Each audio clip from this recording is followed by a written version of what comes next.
Salut tout le monde, j'espère que vous allez bien tous et toutes. On se retrouve, et oui, pour le débriefing de Barcelone, Real Madrid, le classico espagnol avant notre classico français. Puisque vous le savez, ce soir à 23h30, on va débriefer le match entre l'Olympique de Marseille et le Paris Saint-Germain. Mais entre-temps, bien évidemment, on va avoir AEW Dynamite qui vous sera proposé également, que je vous débrieferai à 21h. Mais pour l'instant, nous allons parler, bien sûr, de ce qui s'est passé durant cette rencontre. Comme à chaque fois, on va revenir sur les prestations des deux équipes. On va parler bien sûr du penalty qui aurait pu être sifflé pour une faute de... alors, j'ai plus le nom de Frankie de Jong ou je ne sais plus qui. Et bien évidemment, on reviendra, ou de Gavi. On reviendra également sur, bien sûr, les tops et les flops. Quels sont les trois joueurs qui ont été impressionnants dans cette rencontre, qui n'ont pas été.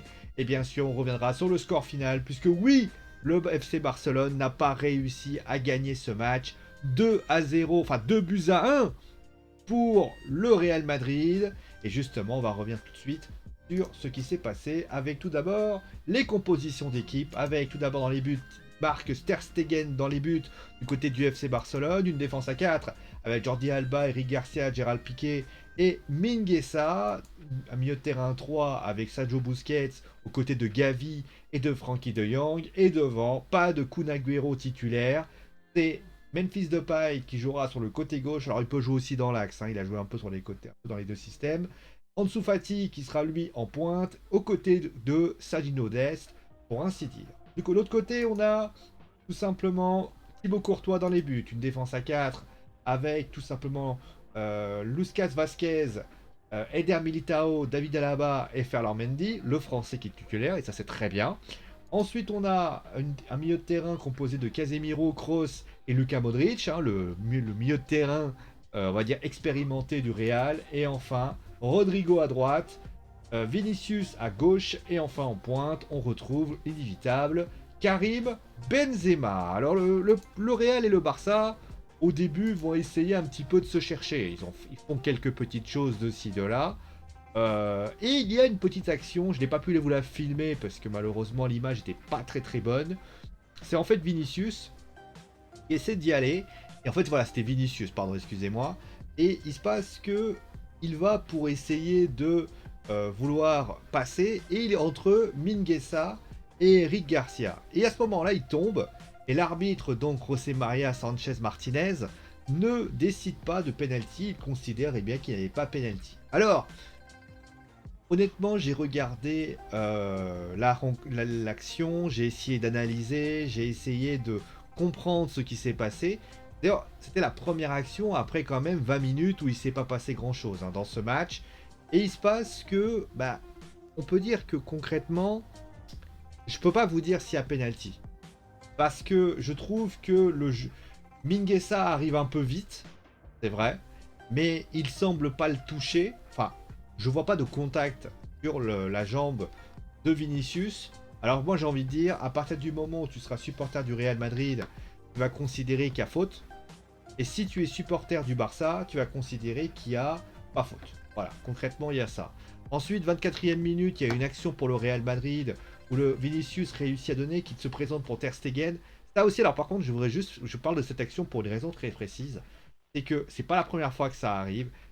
Les arbitres, il y a une action qui est en jeu, là, justement, l'action à l'avance, il y a un ballon en profondeur qui est balancé pour Vinicius, et à ce moment-là, ça fait 5-10 minutes, au moment où ça part, et ben, l'arbitre attend que l'action se termine, alors que Vinicius est déjà hors jeu.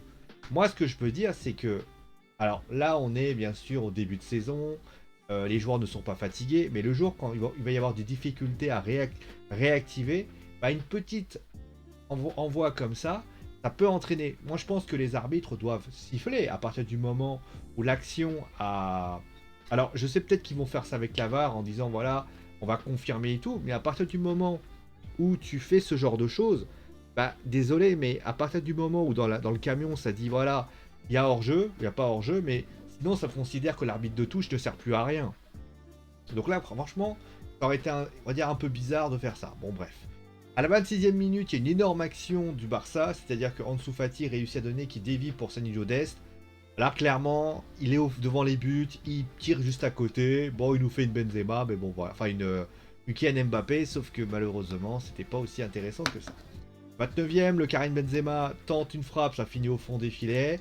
Et puis finalement, 32e minute, le but est... Alors, d'ailleurs, c'est assez intéressant. Vous avez David Alaba qui récupère un ballon. Déjà, c'est lui qui le récupère, il le donne à Vinicius. Il se projette, il fait un magnifique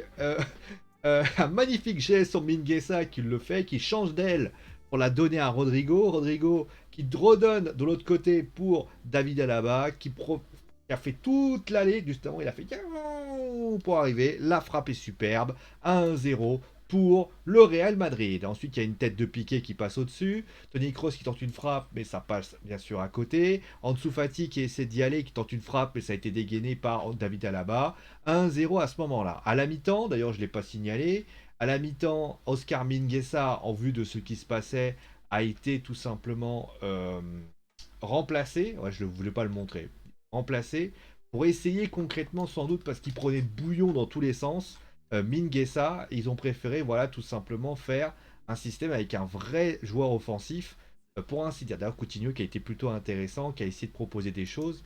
Ça, c'est quand même pas donné à tout le monde. Donc après ça, le Barça va continuer à avancer. Donc certes, le Real va se créer quelques occasions. Mais concrètement, il y a quelques frappes de ci, de là. La frappe, même certes, Karim Benzema tente des choses. Et puis finalement, voilà, le Real va reprendre la mainmise sur le ballon. Et il va se passer que, eh bien, à la 93e minute, il y a l'action qui aurait pu tout changer. Oui, Sergio Roberto donne le ballon à Gérard Piqué, qui décale pour Memphis Depay, qui tente une frappe, mais en fait qui hésite à frapper. Il donne à ce moment-là à Philippe Coutinho et à Gérard Piqué, en fait, qui sont tous les deux, parce qu'ils donnent le ballon comme ça, mais en fait, il dit pas à qui il l'envoie. Et en fait, les deux veulent frapper, et au final, eh ben, les deux n'arrivent pas à s'en sortir, et ça fait finalement personne. Il y a le contre qui part de l'autre côté, puisque Dani Carvajal donne le ballon de l'autre côté. Toni Kroos récupère le ballon, remet de la tête à Luka Modric. Luka Vazquez réussit à récupérer, qui donne le ballon à Marco Asensio, qui décale justement pour tenter une frappe, pour Lucas Vazquez qui y va.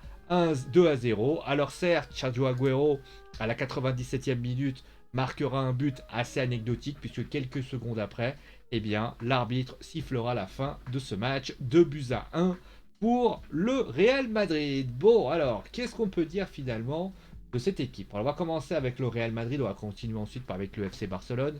Le FC Barcelone, je les suis un petit peu en ce moment. On va dire que le Real, ben, ils ont fait le métier concrètement. Alors ça a été un match assez particulier, hein, pour le Real, puisque le Real a eu, je pense qu'ils ont voulu rester très dans un bloc plutôt bas, en attendant justement à ce que le Barça, de voir ce que le Barça allait proposer. C'est finalement ce qu'ils ont fait, ils l'ont plutôt bien fait. Et puis bah, ils ont vu que bah, il y avait des actions, il y avait des ballons en profondeur qui pouvaient se proposer, et notamment de la part de Vinicius, avec notamment Karim Benzema qui jouait beaucoup dans un rôle de 9,5 pour essayer justement de donner des ballons un peu à qui de droit. Et bah au final, bah, ça a donné un match plus ouvert au fil du temps. Le Real s'est créé quand même les plus grosses occasions de ce match. Est-ce que la victoire est méritée? Totalement, parce que pour moi, même dans les temps compliqués où le Barça avait quand même moins le ballon, ils ont su faire preuve de beaucoup de justesse, de beaucoup de qualité. Et au final, bah, ça donne un match plutôt intéressant à analyser. Que le Real, franchement, d'un point de vue du milieu de terrain, c'est vrai que quand tu vois Casemiro, Kroos et Modric, c'est toujours en train de te dire, pas les mecs, ils vont pas pouvoir tenir. Finalement, les trois, ça bosse toujours très bien, c'est toujours précis. Et la petite jeunesse, voilà, qui arrive autour, avec notamment la rentrée de Kamavinga, voilà, les choses se mettent en place progressivement pour finalement créer les choses aussi. Et franchement, moi, je trouve que l'équipe du Real cette année, elle est très structurée, très bonne. Elle apporte quelque chose et honnêtement, c'est quelque chose de sympa pour ainsi dire. Après, est-ce qu'ils réussiront à gagner contre la Liga cette année? Bah forcément, ça va être. En tout cas, ils s'y préparent bien, concrètement. Moi aussi, il faut quand même le dire. Même s'il faut reconnaître aussi qu'il manque quand même pas mal de matchs par rapport à ça. Il manque pas mal de. Il y a quand même un match en moins. L'Atletico a notamment 2 matchs en moins. Donc l'Atletico sera sans doute son rival de base. Mais c'est vrai que moi je trouve que cette équipe, elle a pris un rythme intéressant. Elle apporte quelque chose et elle donne, pour moi, vraiment envie de la suivre. C'est que c'est pas une équipe flamboyante où ça part dans tous les sens, à la Jorge Sampaoli ou à d'autres équipes, notamment, je sais pas, à la Marcelo Bielsa où ça part dans tous les sens, où justement ça va aller de l'avant, etc. Ça a peut-être une équipe beaucoup plus dans la structure, un peu à la manière de ce que fait Carlo Ancelotti, Mais concrètement, moi j'ai beaucoup pris de plaisir à suivre cette équipe. Franchement, elle est très très agréable à avoir joué. C'est différent, mais en tout cas, c'est très agréable à avoir joué et j'aime beaucoup ça. Bon, pour le Barça maintenant. Bon, le FC Barcelone. Eh ben, le FC Barcelone, c'est une chose compliquée. Alors, par rapport au... Alors, on va dire qu'on a fait 3 matchs avec le FC Barcelone. On a fait le match contre le Bayern de Munich, on a fait le match contre l'Atlético Madrid, et on a fait le match, notamment sur... On a fait le match, donc ce match-là, contre le Real. J'ai envie de dire qu'il y a eu du mieux. Tu me dirais que c'était pas très difficile, mais il y a quand même du mieux. Le Barça a quand même proposé des choses. On sent que l'équipe commence petit à petit à se faire quand même, à quand même retrouver ses éléments et que les choses commencent à aller de mieux en mieux. On voit notamment que la présence d'Ansu Fati est quand même plutôt intéressante et qu'elle apporte quand même quelque chose à cette équipe. On sent que le retour de Kun Agüero, qui semble-t-il sera bientôt imminent, va leur faire du bien. On sent que l'équipe a quand même défensivement, certes elle n'est pas très rassurante sur certains points, mais que cette équipe, il y a du mieux. C'est clair, il y a du mieux. On va dire au niveau d'ailleurs de ce qu'ils sont capables de faire, et tu sens qu'il y a quelques individualités qui peuvent être intéressantes. Et ça c'est vrai. Et si le Barça est un peu plus adroit, je pense que le Barça peut au moins faire match nul. Mais il y a aussi des choses, c'est que il y a aussi notamment des jeunes joueurs comme Gavi. Je pense que le retour de Pedri fera du bien aussi au Barça. Mais il y a aussi, je pense, des joueurs qui sont encore trop justes au vu de ce qu'ils proposent. Je pense à Mingueza, je pense à Sané Jodes qui a malheureusement n'a pas été très très bon dans ce match. Je pense notamment à des joueurs qui sont vieillissants. Je pense à Busquets, que j'ai trouvé excessivement moyen dans cette rencontre. Je pense à même s'il n'a pas été aussi mauvais, même s'il n'a pas été aussi catastrophique que ça, mais au vu de son statut, il devrait littéralement être plus intéressant. Mais non, il n'est pas capable de faire ça. À Jordi Alba, que j'ai trouvé moyen, que j'ai trouvé que il y a les créateurs, on pense à Frankie de Jong, qui n'arrivent même pas à trouver quand même la situation, qui doit être le lion à cette équipe qui n'est pas là. C'est une équipe qui malheureusement n'arrive pas. On va dire défensivement, on va dire si on enlève Mingueza, c'est pas une équipe qui a fait des erreurs. C'est pas une équipe qui a fait voilà, qui fait des choses. Mais de vous à moi, ça reste encore, voilà, clairement, c'est solide. Ça commence à avoir quelque chose. Busquets, ça n'a pas été catastrophique, mais c'est pas non plus le Busquets de ce grand Busquets qu'on a pu voir, qui faisait des choses extraordinaires. Euh, et voilà, mais offensivement, il y a encore des choses à réajuster, il y a encore des choses à travailler. Et je pense que... Alors après, on peut dire que les choses vont s'arranger au fil du temps. Il y aura Pedri qui va arriver. Il y aura l'arrivée de Pedri qui va arriver. Il y a le retour de Kun Agüero qui semble-t-il va être titulaire dans pas de temps. Donc on peut dire que les choses vont s'arranger au fil du temps. Mais forcément, ça va prendre du temps. Et ça, le temps, ça Ronald Koeman, l'a-t-il ou pas? De toute façon, tout va se jouer par rapport au match de Ligue des Champions. Là, on va avoir 3 matchs à, à faire, forcément, avec notamment le match retour du Shakhtar, je crois, le match contre le Bayern et le match contre Benfica, si je me souviens bien. Là, ça va être très intéressant. C'est que si le Barça ne peut pas s'en sortir, quand même quelques inquiétudes. Les tops et les flops. Allez, les tops et les flops, avec donc les 3 tops qui sont bien sûr madrilènes. Hein. Le premier, c'est Toni Kroos, qui déjà a été vraiment l'artisan du jeu du côté du Barça, du côté du Real, pardon, où il a notamment beaucoup orienté le jeu, qui a essayé de trouver des situations, qui a essayé de se créer des occasions. Dans les passes, excusez-moi, mais je vois la stat, 98% de passes réussies. Il a vraiment été le métronome de cette équipe. C'est vraiment un joueur que j'adore, Toni Kroos. Pardon, c'est vraiment un joueur que j'apprécie beaucoup. Dans les duels, il a été plutôt intéressant. Et si justement, il y a eu des joueurs du côté du Barça qui ont été mauvais, c'est aussi parce qu'il était là, parce qu'il a apporté quelque chose, et il a vraiment donné ce qu'il avait à faire. Et je trouve qu'il y a de la... Moi, ce que j'aime beaucoup avec ce joueur, c'est qu'il est à la fois, certes, le style allemand, duel, physique, mais il est aussi élégant à voir jouer, il est très agréable, et honnêtement, moi j'adore ce joueur, je le trouve très agréable. Le numéro 2, bah, c'est Vinicius, que j'ai trouvé très bon dans ce match. La première mi-temps, peut-être la deuxième mi-temps un peu moins en vue concrètement, mais un peu à l'amiage de toute l'équipe. Mais concrètement, moi j'ai trouvé très très bon. Mingueza, il lui a fait carrément l'amour, mais 3 fois d'affilée, mais sans consenti. Littéralement, voilà, moi j'ai trouvé ça très très bon. Il était excellent dans ce match. Euh, il y a toujours, voilà, il marque ce but aussi qui est très, il marque pas ce but, mais il est à l'origine du but d'Alaba. Et franchement, voilà, moi j'ai trouvé excessivement bon et très intéressant. Et ensuite le numéro 1, bah, c'est le buteur numéro 1, c'est David Alaba, que j'adore. Franchement, dans sa... On peut se... Voilà, il est défenseur central, mais il a cette capacité d'aller de l'avant que moi qui me plaît. C'est-à-dire que c'est quelqu'un qui fait bien sûr des passes, mais qui l'attaque, qui fait vraiment tout ce qu'il faut, il marque le but de la victoire, il arrive dans une frappe d'Ansu Fati, il arrive d'être là. C'est vraiment le joueur qui sait tout faire, il sait attaquer, il sait défendre, il a cette sérénité en lui que j'aime beaucoup. Et franchement, ça fait partie des joueurs que j'adore dans ce qu'il propose, dans ce qu'il impose. Après, je sais qu'il voulait être milieu de terrain, il est défenseur central. Bon, bah écoutez, on peut pas avoir toujours ce qu'on veut. Mais concrètement, il impose. Et aussi, il rassure l'équipe. Franchement, moi, j'adore ce joueur et je trouve qu'il est dans ce profil-là, je le trouve très intéressant. Ensuite, eh bien, dans les flops, bon, bah là, clairement, bah, Sanino Dest. Et à un moment donné, bah, il a une action, il n'arrive pas à la mettre au fond. Mais j'ai même pas envie de lui en vouloir pour cette frappe-là parce qu'il n'est pas attaquant. Tu le mets latéral, tu le mets ailier droit. À un moment donné, il faut savoir ce qu'on veut. Pourquoi tu mets pas Coutinho à la place? Alors c'est ce qu'il aura fait. Il aura mis Coutinho à la place et bizarrement le Barça était bien meilleur. Donc à un moment donné, c'est bien gentil de vouloir faire du bricolage, mais quand tu fais du bricolage pour faire du bricolage et qu'au final le bricolage, tu sens qu'il y a le bout de scotch qui traîne et qu'à un moment donné tu es obligé de essayer de dire bon allez le scotch on va l'accrocher là-bas mais que le bout de scotch il tient pas, à un moment donné c'est compliqué pour lui. Voilà, il n'a pas fait il a pas fait un bon match. Il n'a pas fait un bon match, il n'a pas été fou. Il a été un peu mieux quand il a été placé latéral droit. Mais voilà, il a essayé de faire des choses. Certes, il a cette passe décisive. Mais ça ne change pas le fait que pour moi, il n'a pas été bon dans ce match par rapport à ça.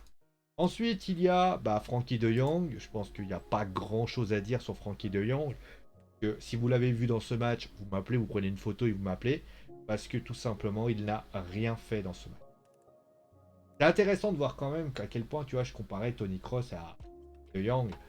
Frankie de Jong, c'est quand même le mec qui est arrivé au Barça. On a tous dit, ah putain, le jeu, le mec, il s'impose au Barça. C'est vraiment un joueur incroyable et tout. Depuis qu'il est là, j'ai pas le souvenir d'un grand match de Frankie de Jong. C'est un joueur qui a complètement perdu son potentiel.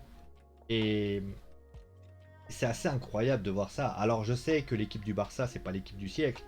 Mais c'est vrai qu'il a ce problème de la touche technique, il l'a pas, il a rien d'intéressant et honnêtement, c'est vraiment une déception.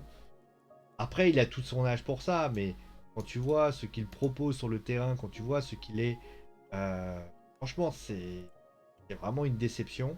Il a 24 ans, il est encore jeune, hein, il est encore jeune, il faut pas le jeter, bien sûr, mais concrètement, ça reste trop faible au vu de ce qu'il pourrait proposer, pour ainsi dire.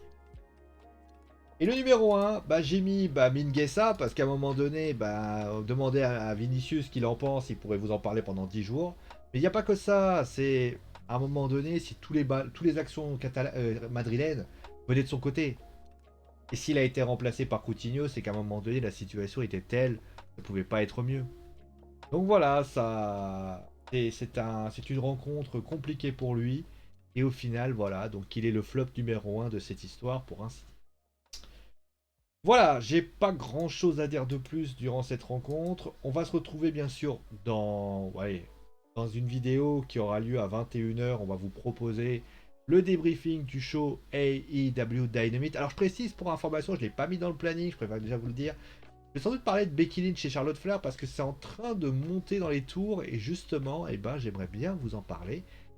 Quand est-ce que la vidéo aura lieu, je ne sais pas. En tout cas, je préfère d'ailleurs en parler. Peut-être que je vais attendre Raw pour voir s'il n'y a pas un after. Ouais, s'il n'y a pas d'after, il n'y a pas d'after. Mais bon, en tout cas, ça a un petit peu fait chier et honnêtement, on aimerait bien. Je vais peut-être en parler pour ainsi dire. Voilà, merci à vous tous de la submission, portez-vous bien et ciao les amis.